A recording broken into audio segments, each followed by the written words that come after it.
Halo teman-teman, sebelum kalian menonton video ini jangan lupa untuk mengklik tombol subscribe agar kalian tidak ketinggalan video-video berikutnya.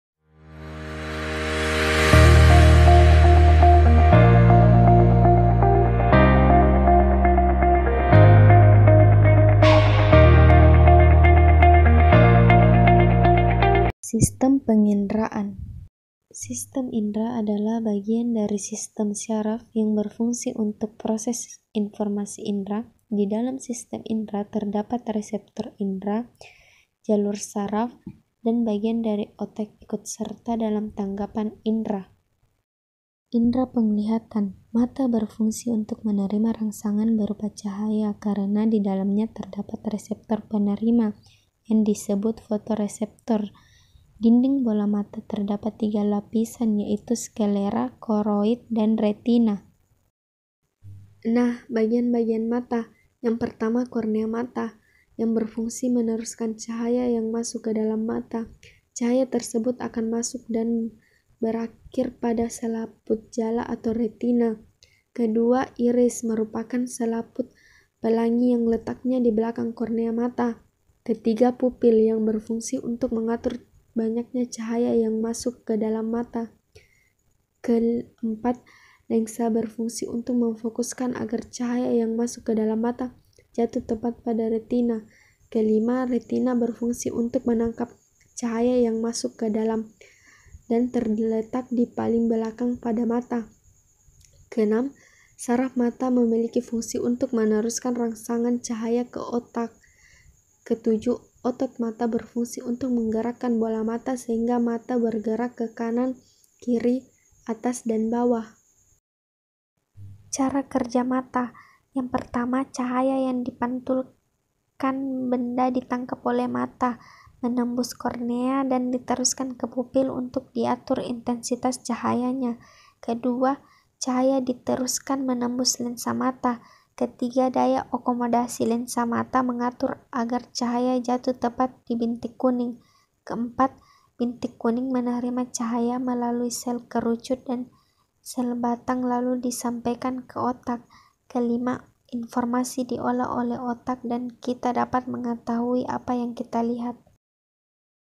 Adapun gangguan pada mata, yaitu rabun jauh, rabun dekat, rabun senja, astigmatisme, buta warna, glaukomo, konjungtivitis, katarak. Kedua, indera penciuman, yaitu hidung adalah alat indera yang menanggapi rangsangan berupa bau dan zat kimia yang berupa gas. Di dalam rongga hidung terdapat serabut saraf pembau. Setiap sel pembau mempunyai rambut-rambut halus, cilia olfactory. Bagian-bagian hidung di sini yaitu yang pertama, lubang hidung mempunyai fungsi untuk keluar masuknya sebuah udara. Yang kedua, rambut hidung mempunyai fungsi untuk menyaring sebuah udara yang masuk ketika bernafas. Yang ketiga, selaput lendir mempunyai fungsi sebagai tempat menempelnya sebuah kotoran dan sebagai indera pembau. Yang keempat, serabut saraf yang mempunyai fungsi untuk mendeteksi zat kimia yang ada pada udara pernafasan. Yang kelima, saraf pembau. Ini mempunyai fungsi untuk mengirimkan bau-bauan ke bagian otak. Cara kerja hidung yaitu merangsang bau menuju ke lubang hidung, lalu menuju ke epitelium olfaktori, lalu menuju ke mukosa olfaktori, lalu menuju ke saraf olfaktori, lalu menuju ke talamus, lalu menuju ke hipotalamus, dan terakhir menuju ke otak. Adapun gangguan pada hidung yaitu mimisan, rinitis, pilek, influenza, deviasi septum, polip hidung, sinusitis. Ketiga, indera pengecap. Lidah yaitu organ tubuh yang berperan sebagai indera pengecap dengan reseptor khusus yang bisa menerima rangsangan zat kimia yang larut.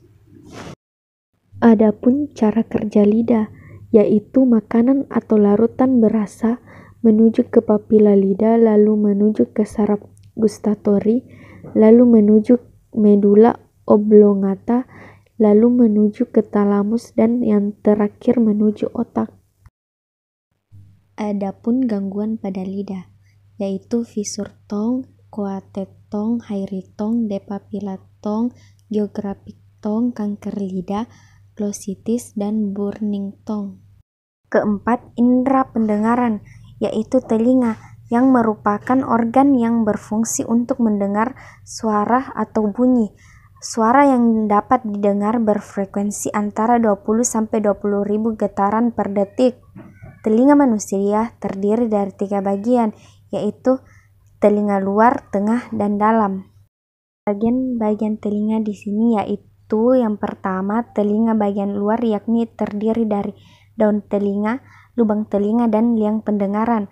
Yang kedua, telinga bagian tengah, yakni terdiri dari gendang telinga, 3 tulang pendengaran, martil, landasan, dan sanggurdi, dan saluran Eustachius. Ketiga, telinga bagian dalam, yakni terdiri dari alat keseimbangan tubuh, 3 saluran setengah lingkaran, tingkap jorong, tingkap bundar, dan rumah siput atau koklea.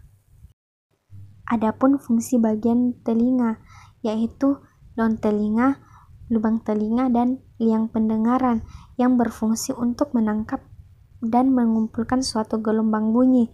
Kedua, gendang telinga, yang berfungsi untuk menerima sebuah rangsangan bunyi dan meneruskannya ke bagian yang lebih dalam. Ketiga, 3 tulang pendengaran, yakni tulang martil, landasan, dan sanggurdi, yang berfungsi untuk memperkuat sebuah getaran dan meneruskannya ke koklea atau rumah siput.